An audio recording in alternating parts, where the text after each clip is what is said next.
So I'm here with Howie Hamlin. Hey, good job today. Huge recovery. I mean, at one point it looked to me like you were pretty much last off the start line. Did you have a bit of a problem on the start line?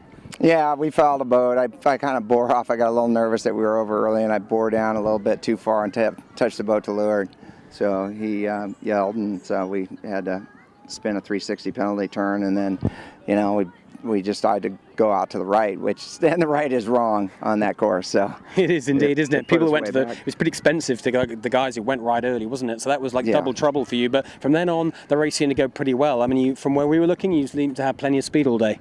Yeah, and I think it was really more on Fritz Lanzinger's part, our sheet hand that does all the tactics. He just nailed it absolutely perfectly, upwind and downwind, and that's really what did it. And Paul was on, and those guys were calm, and they didn't freak out. They never said a word, even though I screwed up big time. Well, certainly you look quick all day, that's for sure. But to be honest, this whole regatta, you've looked like one of the fastest boats here. Now, you were mentioning before that your starting's not been the best this particular regatta.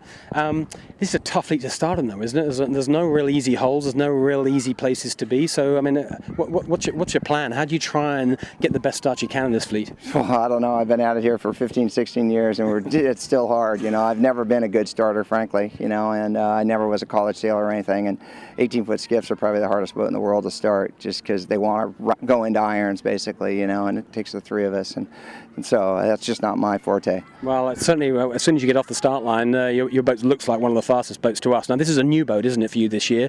We saw you come out earlier this season with a brand new boat. I guess you had to fit it out and do some testing, back to San Fran, back to Sydney. I mean, you're putting the hours in this campaign, aren't you? Well, a little bit. We just knew that it would be impossible to come down and start with a brand new boat a week before the event, so we came down a month early just to get it all put together, and things working, at least mechanically working, so then we could start tuning. And then this week we were lucky that we were able to tune 3 days with Thurlow Fisher and a couple days with Seven, but it looked like we were fast right out of the gate, it's a new boat, and I got my longtime sailmaker buddy Jay Glazier has been making my 505 sails for 30 years, made the sails, and we haven't even done a recut yet. So we still got a long way to go. I think we still got a lot of gears left. Ewan McNichol was helping us too last night in some setup. Excellent. Well, I mean, you've looked fast all day. Fantastic job today. Awesome recovery. I mean, we noticed that all day long. What we saw you improving all the time. Best luck for the rest of the regatta, Hamlin. How are you? Third overall, third today. Hopefully you'll hold that position, maybe even second for you. Yeah, well, we'll just do the best we can. Nice job. Thanks, Harry. Thanks.